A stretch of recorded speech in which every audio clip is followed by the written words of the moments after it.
Bismillahirrahmanirrahim. Assalamualaikum warahmatullahi wabarakatuh. Innal hamdalillah nahmaduhu wa nasta'inuhu wa nastaghfiruh wa na'udzu billahi min shururi anfusina wa sayyiati a'malina.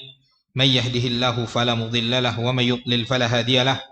Fa asyhadu an la ilaha illallah wahdahu la syarika lah wa asyhadu anna Muhammadan 'abduhu wa rasuluhu alladzi la nabiyya ba'dah. Amma ba'd.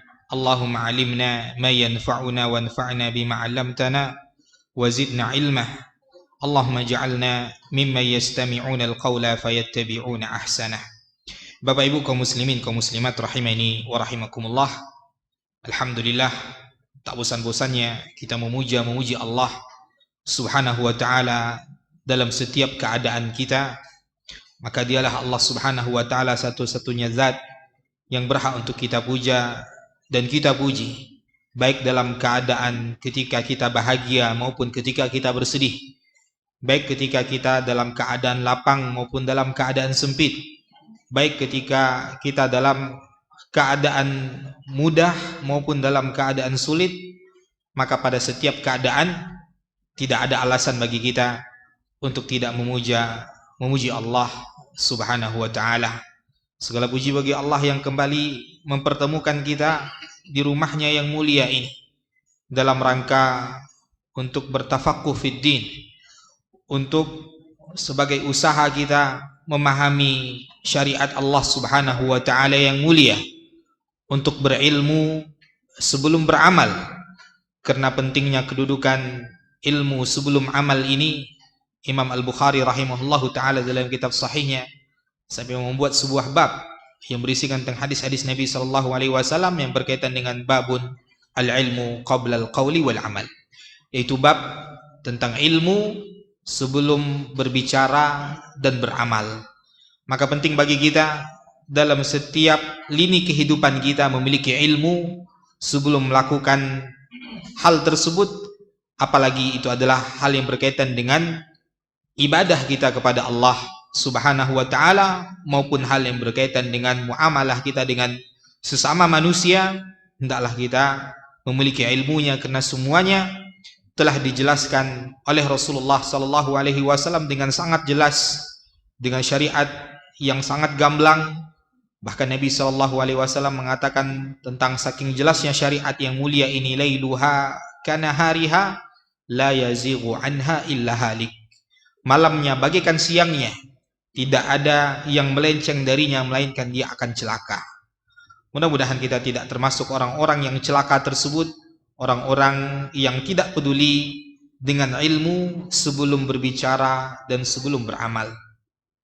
Bapak Ibu kaum muslimin kaum muslimat rahimani wa rahimakumullah, kembali kita lanjutkan kajian kita pada kitab Umdatul Ahkam yang ditulis oleh Al-Imam Abdul Ghani Al-Maqdisi rahimahullahu taala. Kita sampai pada hadis yang ketiga, al-haditsus tsalits an Abdullah bin Amr bin As wa Abi Hurairah wa Aisyah radhiyallahu taala anhum qalu qala Rasulullah sallallahu alaihi wasallam wailun lil a'qabi minan nar. Dari Abdullah bin Amr bin As, ya, dan di sini penulis rahimahullahu taala tidak seperti biasanya tidak menyebutkan profil daripada sahabat Abdullah bin Amr bin As ini. Maka dijelaskan oleh Al-Amir As-San'ani di sini, ya, beliau menyebutkan bahwasanya Abdullah bin Amr bin As dia adalah salah seorang sahabat Nabi sallallahu alaihi wasallam yang banyak meriwayatkan hadis dari Nabi sallallahu alaihi wasallam dengan tulisan.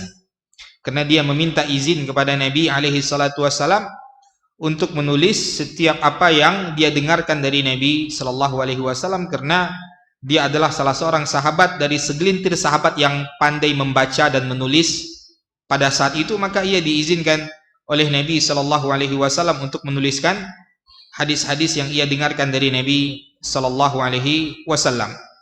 Ya, ayahnya Amr bin As dan jarak umur mereka jarak umur yang sangat dekat.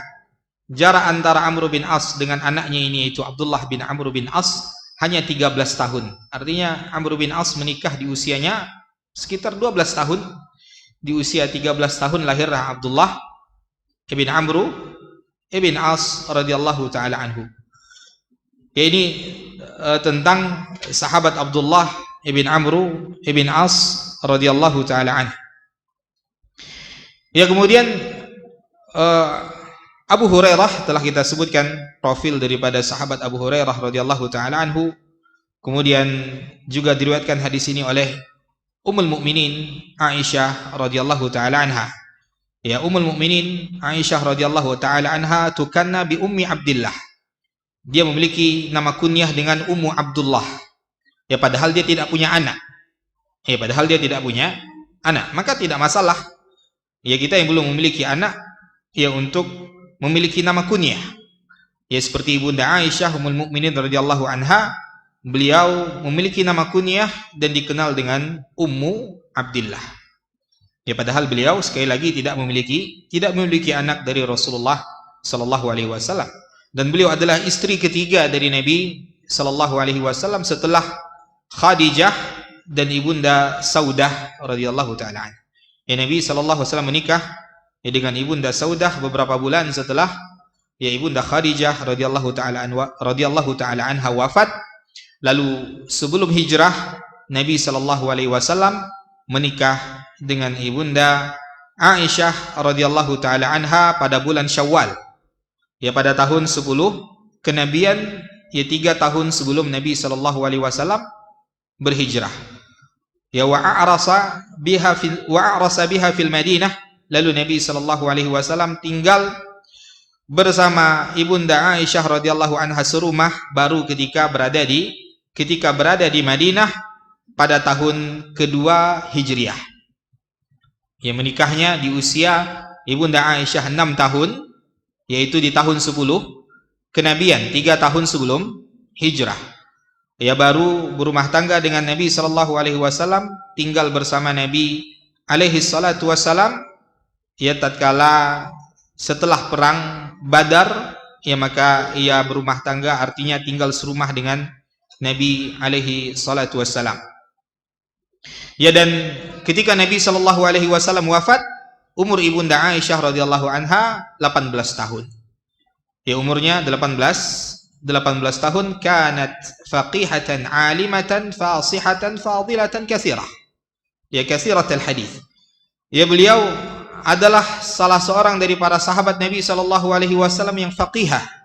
Ya, yang memiliki pemahaman agama yang sangat dalam dibandingkan sahabat-sahabat yang lainnya, seorang yang alim, ya, seorang yang fasih lisannya, yang mana para sahabat Nabi sallallahu alaihi wasallam sepeninggalan Nabi sallallahu alaihi wasallam banyak bertanya tentang masalah agama kepada Ibunda Aisyah radhiyallahu taala anha, dan dia termasuk sahabat Nabi alaihi salatu wasallam yang banyak meriwayatkan hadis dari Nabi Muhammad sallallahu alaihi wasallam. Ya, maka ini Ibunda Aisyah radhiyallahu taala anha ketika Nabi sallallahu alaihi wasallam ditanyakan oleh salah seorang sahabat tentang siapa manusia yang paling dicintai oleh Rasulullah sallallahu alaihi wasallam. Ya Rasulullah, man ahabbun nasi ilaik? Wahai Rasul sallallahu alaihi wasallam, siapa manusia yang paling kau cintai? Maka spontan Nabi sallallahu alaihi wasallam mengatakan Aisyah. Yang paling aku cintai itu adalah Aisyah. Wa minar rijal, dan dari kalangan laki-laki siapa wahai Rasulullah? Abuha. Ya, ayahnya, kata Nabi sallallahu alaihi wasallam. Jadi Ibunda Aisyah adalah sahabat Nabi sallallahu alaihi wasallam sekaligus istri tercinta Nabi alaihi salatu wasallam. Maka siapa yang menghinanya berarti menghina Rasulullah sallallahu alaihi wasallam. Siapa yang melecehkannya berarti ia telah melecehkan Rasulullah sallallahu alaihi wasallam. Ya, maka tidak ada sedikit pun hak kita untuk merendahkan dan menghinakan serta memfitnah Ibunda Aisyah radhiyallahu taala anha sebagaimana yang dilakukan oleh orang-orang Syiah Rafidhah yang mengatakan Ibunda Aisyah radhiyallahu anha dengan tuduhan-tuduhan yang keji, padahal Allah Subhanahu wa taala telah membebaskan tuduhan-tuduhan tersebut daripada Ibunda Aisyah radhiyallahu taala anha. Ya, matat bil Madinah. Ibunda Aisyah radhiyallahu taala anha wafat di kota Madinah, ya, sanata sab', kila sanata saman wa khamsin, yaitu tahun 57 atau tahun 58 Hijriah. Ya, Ibunda Aisyah radhiyallahu anha wafat sekitar tahun 57 atau 58 Hijriah radhiyallahu taala anha. Mereka bertiga, yaitu sahabat Nabi Shallallahu Alaihi Wasallam yang mulia ini, Abdullah bin Amr bin As, Abu Hurairah, dan ibunda Aisyah radhiyallahu taala anhum. Mereka meriwayatkan hadis dari Nabi Shallallahu Alaihi Wasallam, yaitu wailun lil aqabi minan nar. Wailun, ya kata wailun di sini Bapak Ibu kaum muslimin kaum muslimat, berkata Imam Al-Amir As-San'ani rahimahullahu taala, ya huwa masdarun fil asli bima'na halak. Ya, kalimat wailun ini maknanya adalah celaka. Ya, maknanya adalah celaka, fayakunu du'aan. Dan ini doa dari Nabi sallallahu alaihi wasallam, di mana Nabi mendoakan kecelakaan. Nabi mendoakan kebinasaan. Ya, dan juga menurut sebagian para ulama, wailun itu adalah nama lembah. Ya, nama lembah yang ada di neraka jahanam. Sudahlah neraka jahanam yang sangat panas. Ya, di dasarnya terdapat lembah yang bernama wailun. Ya, di sana tempat bermuaranya darah, nanah, dan semua cairan-cairan tubuh manusia yang keluar dari tubuh mereka ketika dibakar di api neraka jahanam. Maka itu wailun, neraka wail.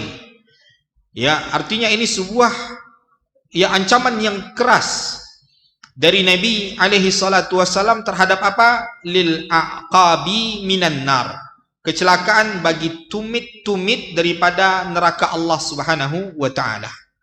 Apa maksud hadis ini? Ia berkata Imam Ibnu Daqiq Al-Aid rahimahullahu taala dalam kitab beliau Ihkamul Ahkam menjelaskan tentang hadis yang mulia ini. Beliau katakan al-haditsu fihi dalilun ala wujubi ta'mimil a'dha'i bil mudhir.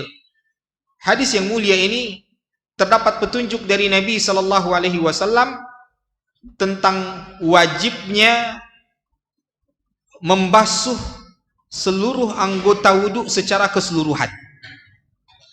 Ia membasuh seluruh anggota wudhu secara keseluruhan, ya, dengan air yang suci. Wa anna tarkal ba'dhi minha ghaira mujzi. Dan ketika kita meninggalkan sebagian saja, ya sebagian saja daripada anggota wudhu yang wajib untuk dibasuh tadi, maka wudhunya tidak sah. Dan dia diancam oleh Nabi sallallahu alaihi wasallam kebinasaan, diancam oleh Nabi sallallahu alaihi wasallam dengan neraka wail yang sangat dahsyat, ya, yang sangat mengerikan, tempat berkumpulnya cairan-cairan yang keluar daripada tubuh manusia yang keluar ya ketika mereka dibakar di neraka jahanam, waliyazubillah. Ya, maka Bapak Ibu kaum muslimin kaum muslimat, ya, adapun wa nassuhu innama huwa fil aqab. Ya, ketika Nabi Shallallahu Alaihi Wasallam menyebutkan di sini tumit saja, ya, kenapa hanya tumit yang disebutkan oleh Nabi Shallallahu Alaihi Wasallam dalam hadis yang mulia ini? Ada sebabnya. Karena pada saat itu Nabi Shallallahu Alaihi Wasallam melihat sekelompok sahabat Nabi Shallallahu Alaihi Wasallam yang mulia ketika berwudu, wudunya tidak sempurna sehingga meninggalkan sebagian kecil saja daripada tumitnya tidak tersentuh oleh air. Padahal tumit adalah salah satu dari 6 anggota tubuh yang wajib untuk disempurnakan basuhannya pada basuhan pertama. Sesuai dengan perintah Allah Subhanahu wa taala pada surat Al-Maidah ayat 6. Apa 6 anggota wudhu yang wajib kita sempurnakan Bapak Ibu? Tidak boleh tidak sempurna pada basuhan yang pertama. Karena basuhan pertamanya adalah basuhan yang wajib. Adapun basuhan yang kedua dan ketiga itu sifatnya sunnah. Ya, maka pada basuhan pertama kita harus betul-betul sempurna membasuh semua anggota tubuh yang wajib untuk dibasuh ini. Maka anggota tubuh yang wajib untuk dibasuh ketika berwudu yang pertama adalah wajah. Ya, yang pertama adalah wajah. Mana batasan wajah? Batasan wajah kata para ulama adalah ya min manbati sya'ril mu'tad, dari tempat tumbuhnya rambut yang normal pada kebanyakan manusia. Ya, karena sebagian orang kan tidak normal tumbuh rambutnya. Botak, ya, sebagian orang botak rambutnya di depan sehingga mungkin ya qadarullah rambutnya tumbuh dari tengah. Ya, maka ini dari tempat tumbuhnya tumbuh rambutnya kebanyakan orang, yaitu dari ubun-ubun, ya, batasnya, kemudian sampai asfalidz dzakan, sampai pada bawah dagu. Ya, maka bawah dagu kita ini bagian daripada wajah. Kemudian lebarnya kemana? Lebarnya kata para ulama yaitu min syuhmatil udhun ila syuhmatil udhun, yaitu dari ya batas lemak telinga kita ini sampai ke lemak telinga berikutnya. Maka itu batas lebarnya. Sehingga apa? Ini yang sangat banyak diwanti-wanti oleh para ulama kita, yaitu al-bayad, yaitu kulit yang ada antara jambang dan telinga kita ini bagian daripada wajah. Ya, kulit antara jambang dan telinga kita ini adalah bagian daripada wajah yang harus dibasuh ketika berwudu. Ya, karena Allah Subhanahu wa taala berfirman dalam surat Al-Maidah ayat 6, ya ayyuhalladzina amanu idza qumtum ilas salati faghsilu wujuhakum. Wahai orang-orang yang beriman, apabila kalian hendak melaksanakan salat, maka basuhlah seluruh wajah kalian. Dan mana itu wajah? Itu dia wajah dalam bahasa Arab. Ya, batasan yang kita sebutkan tadi, maka itu adalah wajah yang ketika basuhan pertama harus sempurna. Karena basuhan pertama adalah basuhan yang wajib. Kalau tidak sempurna, artinya ada bagian wajah yang tidak terkena air, tidak bisa disempurnakan dengan basuhan yang kedua. Karena basuhan yang kedua dan basuhan yang ketiga itu sifatnya basuhan yang sunnah. Ya, bukan menyempurnakan apa yang tidak terbasuh ketika basuhan di awal. Maka ini yang harus kita perhatikan. Maka ketika basuhan pertama tidak sempurna, maka itu tidak dianggap basuhan. Maka harus kita ulang basuhan yang pertamanya, baru setelah itu kita lengkapi dengan basuhan yang kedua dan ketiga. Ya, maka ini harus kita perhatikan Bapak Ibu kaum muslimin, kaum muslimat, ketika kita berwudu, jangan sampai anggota wudu yang wajib ini tertinggal sedikit saja, ya maka diancam oleh Nabi sallallahu alaihi wasallam, wailul lil aqabi minan nar. Ya, maka itu anggota wudu pertama yang wajib untuk kita perhatikan ketika kita membasuhnya. Yang kedua adalah tangan kanan kita, yaitu dari ujung jari kita sampai siku kita. Maka siku itu bagian daripada tangan yang wajib untuk dibasuh ketika berwudu.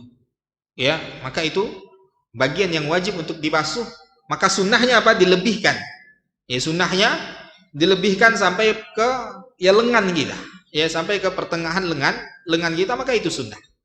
Ya, artinya kalau kita sudah membasuhnya sampai batasan sunnah, otomatis batasan yang wajib sudah kita basuh. Ya, maka ini harus kita perhatikan Bapak Ibu kaum muslimin, kaum muslimat. Yang kedua yaitu tangan kiri, ya sama seperti tadi sampai ke siku, dan siku bagian daripada tangan yang harus dibasuh ketika berwudu. Kemudian yang ketiga adalah kepala, ya mengusap, dan kepala ini bukan dibasuh, dia diusap dengan sisa air yang ada di tangan kita ketika kita mengambil air tadi, lalu kita percikan, sisanya kita usap ke kepala kita. Ya, dan ini terjadi persisian daripada para ulama, apakah diusap sebagiannya atau diusap seluruhnya. Ya, namun wallahu alam, ya yang mendekati kebenaran pada masalah ini yaitu apa yang dikatakan oleh Imam Ahmad dan Imam Malik, bahwasanya yang wajib diusap adalah seluruhnya. Adapun Imam Syafi'i dan Imam Abu Hanifah, mereka memandang yang wajib sebagian. Tapi mereka sepakat bahwasanya yang sempurna adalah mengusap seluruhnya. Ya, sepakat para ulama yang sempurna adalah diusap seluruh kepala kita. Maka usap seluruh kepala kita agar kita keluar daripada persisihan daripada para ulama tadi. Ya, karena ya para ulama tadi mengatakan kalau sebagian saja diusap, ada sebagian ulama mengatakan tidak sah. Tapi kalau seluruhnya diusap, semua ulama sepakat itu adalah usapan yang sempurna. Itu adalah usapan yang sempurna. Kemudian yang kelima yaitu kaki kanan kita, dari ujung jari sampai ke mata kaki, maka itu bagian yang wajib untuk dibasuh, termasuk padanya tumit yang tadi menjadi perhatian Nabi sallallahu alaihi wasallam tatkala Nabi sallallahu alaihi wasallam melihat ya sebagian para sahabat tadi ketika berwudu tidak memperhatikan hal ini.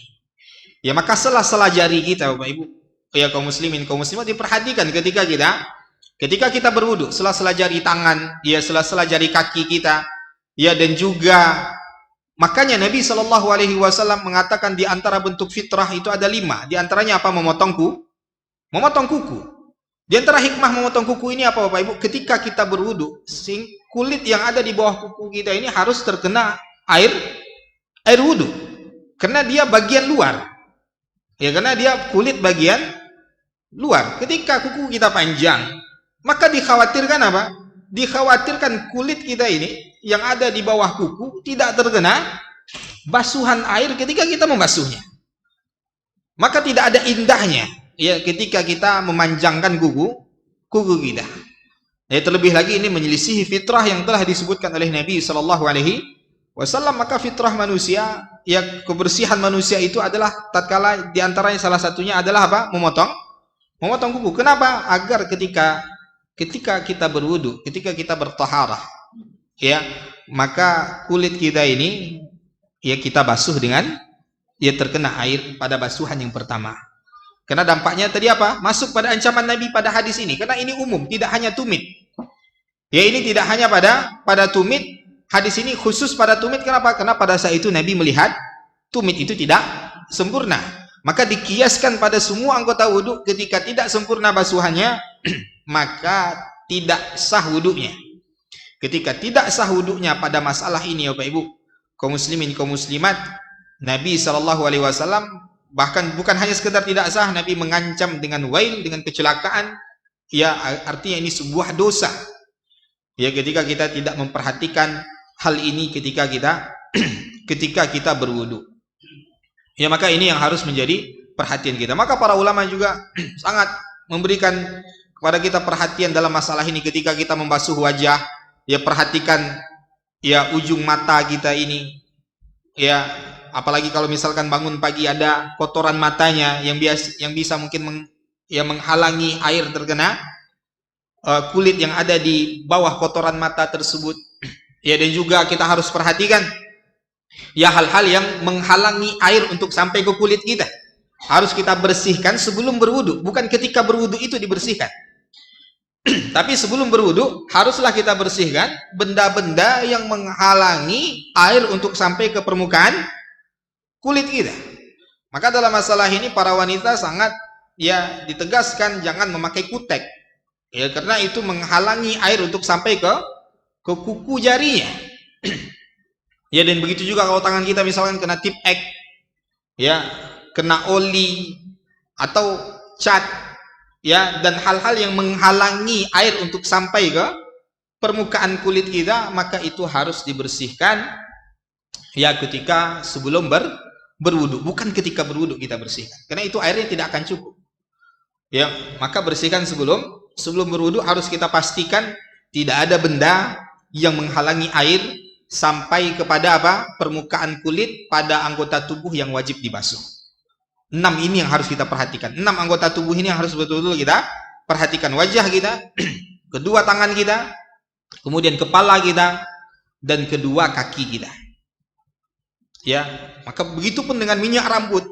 Ya, minyak rambut yang kiranya menghalangi air untuk sampai kepada rambut dan kulit kepala kita, maka itu harus dibersihkan sebelum berwudu. Kenapa? Wailun lil aqabi minan nar. Ya, Nabi SAW mengancam kecelakaan, mengancam dengan neraka wail bagi tumit-tumit ya yang tidak sempurna dibasuh ya dengan neraka Allah Subhanahu wa ta'ala. Lalu berkata Imam As-San'ani, berkata Imam Ibnu Daqiq Al-Id, wa yastadillu bil hadits ala anna al-aqab mahallun lit-tathhir.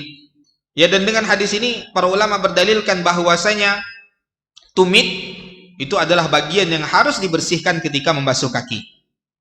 Ya karena sebagian orang mungkin ya ketika basuh kaki dia tidak angkat kakinya. Ya sehingga tumitnya di lantai. Ya tumitnya di lantai dan tidak terkena air. Padahal tumit tadi adalah bagian ya yang harus dibasuh ketika berwudu. Ya fayabtulu qawla man yaktafi bitathhiri fima duna dzalik. Dan hadis ini membatalkan pendapat orang-orang Syiah yang mengatakan bahwasanya kaki itu tidak wajib dibasuh, yang wajib hanya diusap saja. Ya maka diantara yang membedakan Ahlus Sunnah dengan orang-orang Syiah ketika berwudu mereka tidak mencuci kaki.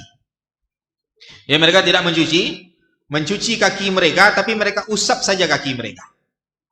Ya maka ini diantara kesalahan dalam berwudu dan kesalahannya sangat fatal. Selain wudu kita tidak sah. Hal ini dapat ancaman dari Nabi SAW dengan kecelakaan, ancaman dari Nabi SAW dengan neraka wail waliyazubillah. Maka ini faidah pada hadis yang ketiga. Berikutnya kita masuk pada hadis yang keempat, Bapak Ibu kaum muslimin, kaum muslimat yang dirahmati oleh Allah Subhanahu wa taala, masih berkaitan dengan bersuci. An Abi Hurairah radhiyallahu taala anhu, anna Rasulullah sallallahu alaihi wasallam qala, "Idza tawadda'a ahadukum falyaj'al fi anfihi ma'a, thumma liyantathir, wa man istajmara falyutir, fa idza istayqadha ahadukum min naumihi falyaghsil yadayhi qabla an yudkhilahuma fil ina'i thalatha, fa inna ahadakum la yadri aina batat yaduh." Dari sahabat Abu Hurairah radhiyallahu taala anhu, bahwasanya Nabi sallallahu alaihi wasallam bersabda, apabila salah seorang di antara kalian berwudu, ya, ketika kita berwudu, maka apa di antara hal yang harus kita perhatikan, kata Nabi, falyaj'al fi anfihi ma'a, ya, maka hendaklah dia jadikan di rongga hidungnya itu air. Artinya dia melakukan istinsyak, ya, hendaklah dia beristinsyak, yaitu menghirup air ke dalam rongga hidungnya setelah berkumur-kumur, dan itu secara detailnya nanti akan disebutkan pada hadis Utsman pada beberapa hadis setelahnya. Ya, summa liyantathir, kemudian setelah dia masukkan air ke dalam rongga hidungnya, hendaklah dia hembuskan air tersebut. Ya, dia hembuskan air tersebut. Wa man istajmara falyutir, dan barang siapa yang beristijmar, istijmar yaitu apa? Adalah bersuci, membersihkan sisa-sisa najis yang ada di kemaluan maupun yang ada di dubur, ya, setelah buang air tadi dengan 3 batu. Falyutir, kata Nabi. Maka ketika dia menggunakan batu, kalau batu yang dia gunakan, maka hendaklah falyutir, hendaklah dia menggunakan batu dengan jumlah yang witir, dengan jumlah yang ganjil. Dan di sini pada hadis yang lain yaitu minimal dengan 3 batu. Ya, minimal dengan tiga batu. Ini istijmar. Ya, dan itu nanti akan kita jelaskan, kita terjemahkan dulu. Lalu apa kata Nabi sallallahu alaihi wasallam? Wa idza staiqadha ahadukum min naumihi, dan apabila salah seorang di antara kalian bangun daripada tidurnya, falyaghsil yadayhi qabla ayyudkhilahuma fil ina'i thalatha, maka hendaklah dia cuci kedua tangannya sebelum dia masukkan ke dalam bejana sebanyak 3 kali. Kenapa? Fa inna ahadakum la yadri aina batat yaduhu, karena salah seorang di antara kalian ketika bangun tadi, dia tidak tahu di mana tangannya bermalam. Ya, dia tidak tahu di mana tangannya bermalam. Ya, maka hadis ini dilakukan oleh sahabat Abu Hurairah radhiyallahu taala anhu, dan telah berlalu ya biografi daripada sahabat Abu Hurairah radhiyallahu taala anhu. Dan juga wa fi lafzin li Muslim, dan pada sebuah lafaz yang diriwayatkan oleh Imam Muslim, falyastanshik bimin kharaihi binal ma, yaitu menafsirkan apa yang di falyaj'al fi anfihi ma'a tadi, yaitu hendaklah dia masukkan air ke dalam rongga hidungnya, itu falyastanshik, yaitu dia beristinsyak. Ini istilahnya, itu dia beristinsyak, ya, bimin kharaihi minal ma, ya, terhadap 2 rongga hidungnya dengan air. Dia hirup air tadi, dia setelah kumur-kumur, dia sisakan sedikit air di tangannya, lalu dia hirup ya ke rongga hidungnya. Setelah itu dia hirup kembali untuk dikeluarkan, ya, dia hembuskan kembali untuk dikeluarkan. Wa fi lafzin, dan pada lafaz yang lain, man tawadda'a falyastanshiq, barang siapa yang berwudu hendaklah dia beristinsyak. Ya, ini dia hadis yang diriwayatkan oleh Imam Bukhari dan Imam Muslim dari sahabat Abu Hurairah radhiyallahu taala anhu. Ya, padanya ada beberapa permasalahan, fihi masail. Al-ula, yang pertama, ya, yaitu falyaj'al fi anfihi, hendaklah dia jadikan di hidungnya ma'an, yaitu hendaklah dia hirup ya air tadi ke dalam rongga hidungnya. Kemudian apa? Pada hadis yang mulia ini, dari hadis yang mulia ini, karena hadis ini menggunakan kalimat perintah, falyastanshik, lam di sini lam perintah, maka hendaklah di sini bukan anjuran tapi perintah dari Nabi. Ya, dan hukum asal perintah dalam syariat kita, hukum asal daripada kalimat perintah, al-aslu lil amri fil amri lil wujub. Hukum asal ketika kita mendengarkan kalimat perintah dari Allah, mendengarkan kalimat perintah dari Nabi sallallahu alaihi wasallam, hukum asalnya itu wajib. Maka sebagian para ulama berpegang dengan hukum asal ini, yaitu wajib beristinsyak ketika berwudu. Wajib beristinsyak ketika berwudu. Artinya apa? Ketika dia tinggalkan, wudunya tetap sah, tapi dia berdosa. Tapi dia berdosa. Wudu yang sah, Bapak Ibu, sepakat para ulama, wudu yang sah adalah wudu ketika kita menyempurnakan semua anggota 6 yang kita sebutkan tadi. Ketika 6 yang kita sebutkan tadi sempurna, maka wudunya sah. Tapi di atas wudu yang sah ada wudu yang sempurna, ada wudu yang kamal, yaitu wudu yang sesuai dengan apa yang dilakukan oleh Nabi Shallallahu Alaihi Wasallam, mulai daripada membasuh kedua tangannya ya sampai membasuh kakinya, seperti yang nanti akan dipraktekkan oleh sahabat Utsman ibn Affan radhiyallahu taala an. Maka sebagian para ulama dari kalimat perintah ini mereka mengatakan apa? Wajib istinsyak. Kalau kita tidak istinsyak, wudu kita sah, tapi kita berdosa. Ini pendapat daripada Imam Ahmad ya rahimahullahu taala. Adapun mayoritas para ulama, Imam Syafi'i, Imam Malik, mereka mengatakan itu hukumnya sunnah. Itu hukumnya sunnah. Artinya kita tidak sampai berdosa apabila kita tidak beristinsyak ketika kita berwudu. Ya, kenapa mereka mengatakan sunnah? Memalingkan makna wajib ini kemana? Sunnah itu hanya sekedar anjuran.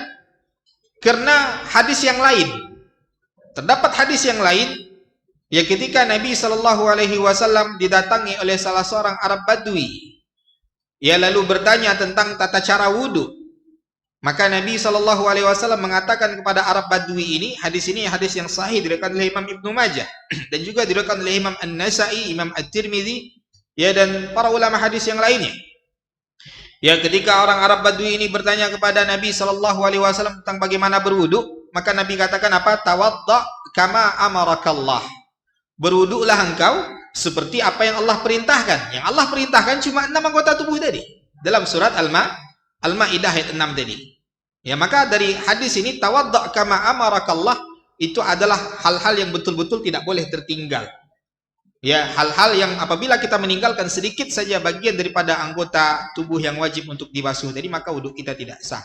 Maka selain yang 6 ini, ya jumhur para ulama tadi mengatakan itu sifatnya apa? Sunnah, penyempurna daripada wudu kita agar sesuai dengan apa yang dilakukan oleh Nabi Shallallahu Alaihi Wasallam ketika berwudu. Apa gunanya para ulama menjelaskan wudu yang sah dan wudu yang sempurna, Bapak Ibu? Ya, para ulama menjelaskan hal ini karena mungkin pada beberapa keadaan, ya pertama kita tentu harus berusaha agar wudu kita ini adalah wudu yang sempurna, wudu yang sesuai dengan apa yang telah dipraktekkan oleh Nabi Shallallahu Alaihi Wasallam dengan sempurna. Karena kita menginginkan agar setiap ibadah kita ini sesuai dengan apa yang dilakukan oleh Nabi Shallallahu Alaihi Wasallam. Namun pada beberapa keadaan mungkin kita butuh wudu yang sifatnya hanya sah ini saja, tidak sampai sempurna. Kenapa? Karena mungkin kena sempitnya waktu. Ya, karena sempitnya waktu, maka ya para ulama menjelaskan hal ini kita bisa menggunakan wudu yang sifatnya sah saja. Tapi tidak boleh kita setiap hari wudu karena yang Allah perintahkan kan cuma yang 6. Jadi saya cuma hanya basuh yang 6. Ini keliru. Kita harus bersemangat mengamalkan apa yang diamalkan oleh Rasul Shallallahu Alaihi Wasallam. Akan tapi pada beberapa keadaan mungkin kita butuh ya cepat, ya karena kan beda waktu itu. Wudu yang hanya sekedar membasuh 6 anggota tubuh tadi, ya apalagi kalau hanya sekali-sekali saja membasuhnya dan itu sah, tentu waktunya lebih singkat dibandingkan wudu yang sempurna yang dilakukan oleh Nabi Shallallahu Alaihi Wasallam, yang membasuh kedua tangan sebanyak 3 kali, lalu kumur-kumur sebanyak 3 kali, kemudian istinsyak sebanyak 3 kali, dengan kumur-kumur tersebut basuh wajah 3 kali. Maka itu waktunya lebih panjang dibandingkan dengan wudu yang sifatnya sah tadi. Misalkan pada keadaan tatkala kita terlambat, ya dan imam atau sebentar lagi sholat akan ditegakkan, ya maka di sini bertabrakan antara kita ingin mendapatkan takbiratul ihram atau kita menyempurnakan wudu kita. Ya maka tentu kemuliaan mendapatkan takbiratul ihram bersama imam itu kemuliaan yang sangat besar. Maka dalam keadaan seperti ini mungkin ya ketika kita wudhu dengan sempurna kita ketinggalan takbiratul ihram.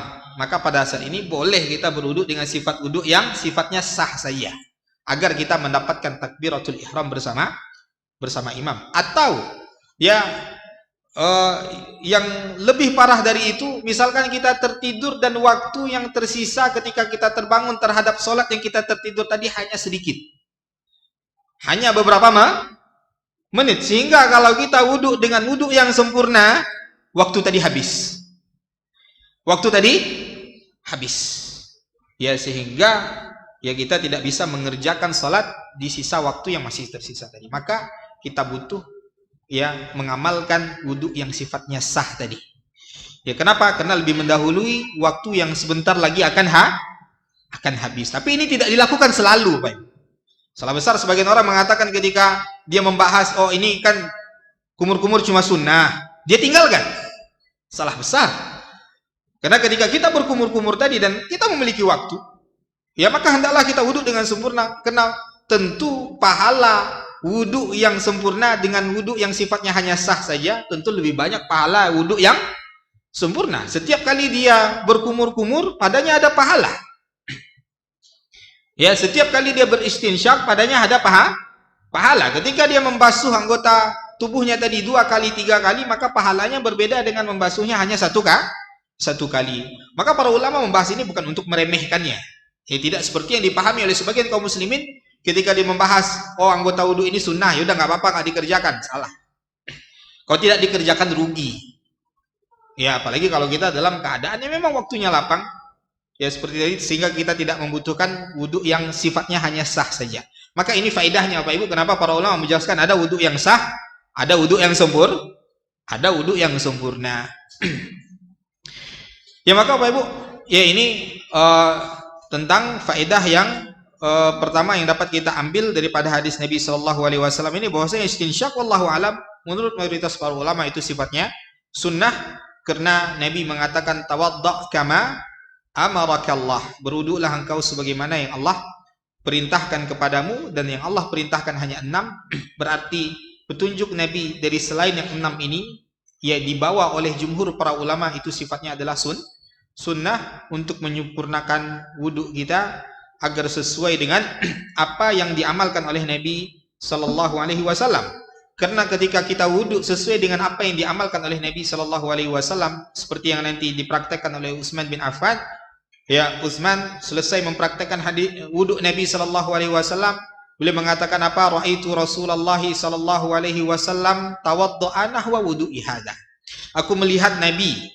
Ya, maka ini tentu lebih ya kuat tentang bagaimana sifat wudhu Nabi itu, karena Utsman langsung melihat detail bagaimana wudhu Nabi Sallallahu Alaihi Wasallam. Maka beliau katakan apa? Aku melihat Nabi berwudhu seperti wudhuku ini. Summa qala, kemudian Nabi Sallallahu Alaihi Wasallam bersabda, man tawaddo'a nahwa wudhu'i hadza, ya summa yusalli rak'ataini wa lam yuhadditsa fihi ma nafsah, ghafarallahu ma taqaddama min dzambi. Ya, kata Nabi Sallallahu Alaihi Wasallam, barang siapa yang berwudhu seperti wudhuku ini, lalu dia salat 2 rakaat dan dia tidak berbicara dengan dirinya sendiri, artinya dia salat dalam keadaan yang khusyuk, maka Allah ampuni semua dosa yang telah berlalu.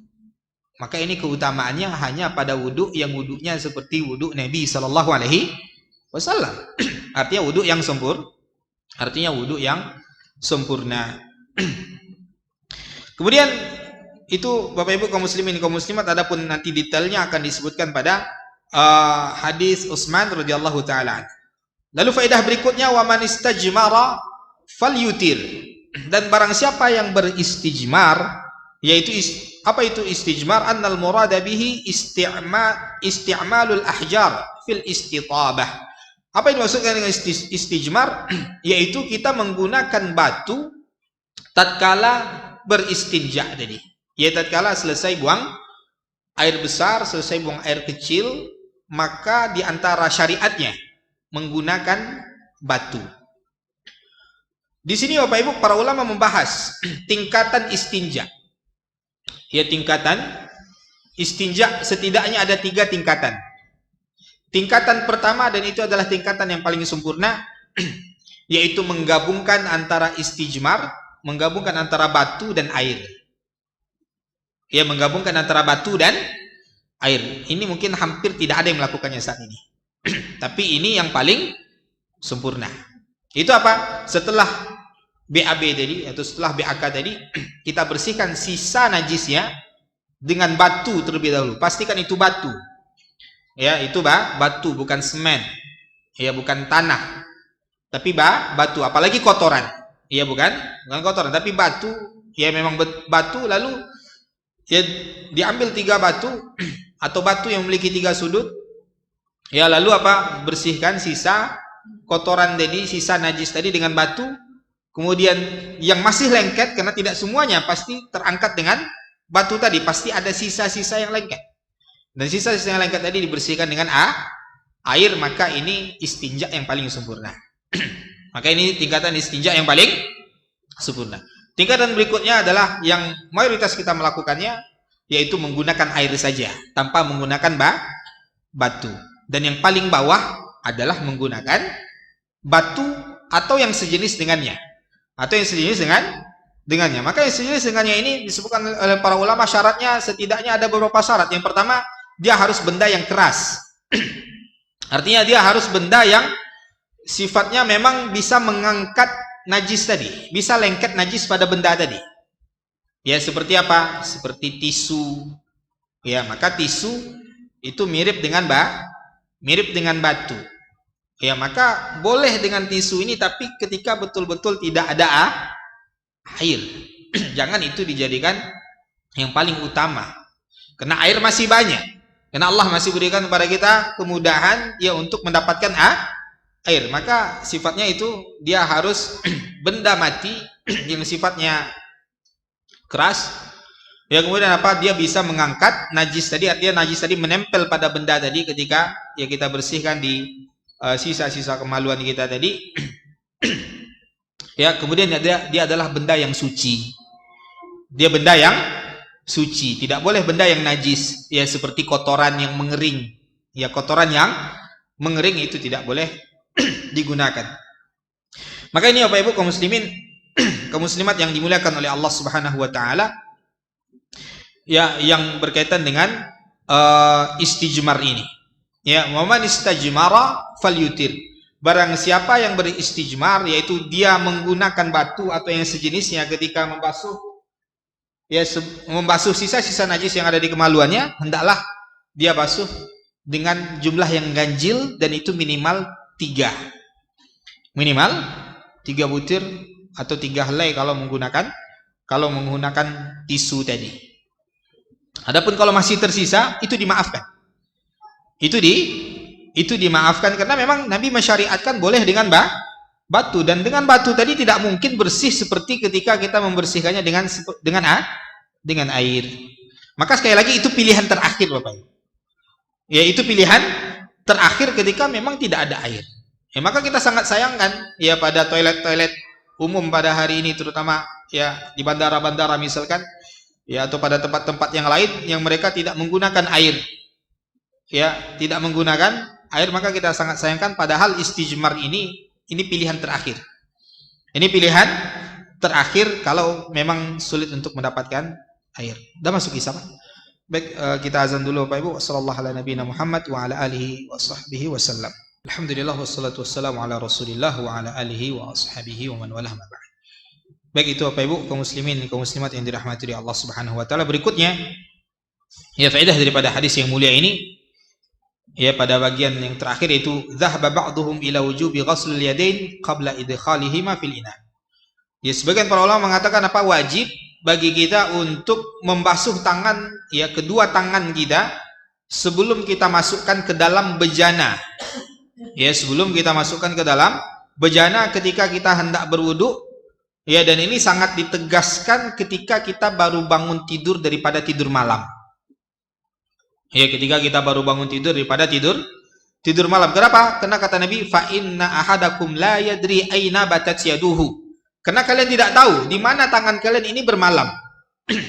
Ya, batat itu kalimat artinya bermalam, artinya ini tidur malam. Dan tidur malam itu adalah tidur yang mana memang kita kehilangan hampir seluruh kesadaran kita. Sehingga tidak tahu kita kemana tangan ini bermalamnya. Ya, akramakumullah, bisa jadi tangan ini ya ketika tertidur ya memegang kemaluan, atau memegang dubur, atau memegang sesuatu yang najis, atau memukul nyamuk. Ya, dan nyamuk tadi ada darah dan kita tidak sadar ketika tidur tadi. Ya, dan seterusnya. Maka ketika kita bangun dari tidur kita, sebelum kita berwudu, apalagi kalau kita wudu menggunakan bejana yang kecil, maka hendaklah kita basuh dulu kedua tangan kita di luar bejana. Artinya jangan masukkan tangan kita ke dalam bejana, dituangkan ya air tadi kepada tangan yang tadi bisa jadi ketika tidur memegang najis. Karena kalau tangan tadi langsung dimasukkan ke dalam bejana, dan bejana itu biasanya kecil, dan ketika bejana kecil maka air yang ditampung adalah air yang sedikit. Maka air yang sedikit masuk najis, baik itu najis yang sedikit apalagi banyak, air tadi berubah menjadi air yang najis. Walaupun tidak berubah warnanya, tidak berubah rasanya, tidak berubah aromanya, selama itu air yang sedikit lalu masuk padanya najis, walaupun najis itu adalah najis yang sedikit, maka air tadi berubah menjadi air mutanajjis, air yang bercampur dengan najis, sehingga air yang bercampur dengan najis itu tidak boleh kita gunakan untuk bersuci. Maka ini diantara hikmahnya kata para ulama, kenapa Nabi melarangnya, karena tadi ya, karena dia tidak tahu di mana tangannya bermalam, ya bisa jadi tangannya tadi menyentuh benda-benda yang najis, sehingga membuat air yang sedikit tadi menjadi najis. Lalu apa? Lalu air tadi tidak sah digunakan untuk berwudu. Maka ini harus kita pastikan, Bapak Ibu kaum muslimin, kaum muslimat, dalam setiap wudu kita, dan sangat ditegaskan, sangat ditekankan ketika bangun tidur. Dalam setiap wudu kita setelah kita beraktivitas, ya, maka kalau kita yakin tadi kita memegang najis, maka kita harus cuci dulu tangan kita, dan itu wajib, karena tangan kita tadi kita sudah pastikan tadi memegang najis. Tapi kalau tidak memegang najis, kita pastikan tangan kita selama tadi kita bekerja tidak ada benda najis yang kita sentuh, ya, maka hukumnya disunnahkan bagi kita, ditekankan bagi kita untuk membasuh kedua tangan kita, karena wudu Nabi SAW di antara sifatnya beliau membasuh kedua tangannya sebelum kumur tadi. Ya, maka ini di antara hal yang harus kita perhatikan, Bapak Ibu kaum muslimin, kaum muslimat yang dimuliakan oleh Allah Subhanahu wa taala. Jadi ketika air tadi sedikit, ya kaidah air itu Bapak Ibu, ya para ulama membagi air sedikit dan air yang banyak. Batas air yang sedikit itu apa? Air yang kurang daripada 2 kullah. Ya, air yang kurang daripada 2 kullah. 2 kullah itu ya diperkirakan dengan ukuran kita sekarang Bapak Ibu, para ulama berselisih. Ya, ada yang mengatakan sekitar 190 liter, ada yang mengatakan 197 liter, ada yang mengatakan 200 liter dan seterusnya. Intinya ya sekitar 200 liter lah Bapak Ibu. 200 liter atau 205 liter dan seterusnya. Ya, maka itu 2 kullah. Itu 2 kullah. Ya, atau mungkin kita berapa tuh Pak kalau 200 liter Pak? 1 drum lah Pak ya. 1 drum, maka air yang 1 drum itu sudah dianggap banyak. Kurang daripada 1 drum itu dianggap sedikit. Ya. Karena kata Nabi SAW, ya idza balagal ma'u kullataini lam yahmilil khabath. Apabila air telah sampai pada batas 2 kullah, maka dia tidak akan ya berbahaya baginya kotoran yang masuk padanya. Maka air yang banyak Bapak Ibu, air yang banyak ya yang lebih daripada 2 kullah masuk padanya najis, maka dilihat dulu dia berubah enggak aromanya, berubah warnanya, atau berubah rasanya. Kalau berubah salah satu daripada 3 sifat ini, maka airnya najis. Tapi kalau airnya ya air yang sangat banyak dan mengalir seperti sungai, laut, ya air sumur, itu air yang sangat banyak, maka itu tidak berpengaruh padanya najis yang masuk di dalamnya. Ya, tidak berpengaruh padanya najis yang masuk di dalamnya. Ya, maka jangan ragu. Ya kalau kita wudhu di sungai, ya kan orang buang kotoran di situ, orang buang bangkai ayam di situ, ya dan seterusnya di situ, ya maka itu tidak berpengaruh. Maka itu tidak berpengaruh karena itu air yang suci lagi mensucikan. Ya maka Bapak Ibu kaum muslimin kaum muslimat yang dirahmati oleh Allah Subhanahu wa taala, ya pada pembahasan berikutnya kita akan melihat apa saja benda-benda yang najis, ya sehingga kalau benda-benda ini masuk ke air kita atau terkena pakaian kita, terkena tubuh kita, dia akan menyebabkan najis. Jadi itu yang harus kita ketahui karena hukum asalnya Bapak Ibu kita harus pegang. Hukum asalnya segala sesuatu yang ada di permukaan bumi ini hukum asalnya suci. Itu hukum asalnya. Karena Allah ciptakan kepada kita dunia dan segala isinya ini untuk kita manfaatkan. Maka tidak mungkin Allah menciptakan benda yang banyak najisnya. Karena kalau banyak najis bagaimana kita bisa memanfaatkannya? Karena Allah Subhanahu wa taala berfirman dalam surah Al-Baqarah, "Ya huwallazi khalaqalakum ma fil ardi jami'a." Dialah Allah yang telah menciptakan untuk kalian semua apa yang ada di permukaan bumi ini. Maka konsekuensi Allah menciptakan semuanya untuk kita, hukum asal semuanya adalah suci, tidak mungkin hukum asalnya najis. Maka apa? Lebih banyak benda yang suci atau najis, Pak? Lebih banyak yang suci. Maka tidak boleh kita mengatakan suatu benda itu najis kecuali dengan dalil. Ya, kita harus ketahui apa saja benda-benda yang najis berdasarkan dalil-dalil yang disebutkan oleh para ulama kita, ya bahwasanya benda itu adalah benda yang najis. Maka dipersempit lagi oleh para ulama Bapak Ibu, maka benda-benda yang najis itu mayoritasnya itu sesuatu yang berasal dari manusia atau hewan. Ya, sesuatu yang berasal dari manusia atau hewan. Maka benda-benda yang lain, ya yang bukan manusia, bukan hewan, tumbuh-tumbuhan atau benda-benda yang ada dalam tanah, pastikan semuanya itu suci. Ya, pastikan semuanya itu suci. Tumbuh-tumbuhan, buah-buahan, sayur-sayuran, ya semua yang ada di dalam tanah, ya dan semuanya itu suci. Jadi dipersempit yang najis itu mayoritasnya berasal dari mana? Dari manusia atau dari hewan yang nanti atau pada pertemuan berikutnya insyaallah akan kita jelaskan apa saja benda-benda yang najis ini, sehingga kita harus betul-betul memperhatikannya ketika masuk ke dalam air yang sedikit, walaupun tidak berubah warna, tidak berubah rasa, ya tidak berubah aromanya, dia tetap menjadi air yang najis. Ya, air yang bercampur dengan najis sehingga tidak bisa kita gunakan untuk bertoharah, untuk bersuci. Wallahu a'lam Bapak Ibu, kaum muslimin kaum muslimat, mungkin hanya ini yang dapat kita sampaikan. Ya lebih dan kurang mohon dimaafkan. Kita akhiri dengan doa kafaratul majlis. Subhanakallahumma wa bihamdika asyhadu an la ilaha illa anta astaghfiruka wa atubu ilaik. Wa sallallahu ala nabiyyina Muhammadin wa ala alihi wa ashabihi wa sallam. Assalamualaikum warahmatullahi wabarakatuh.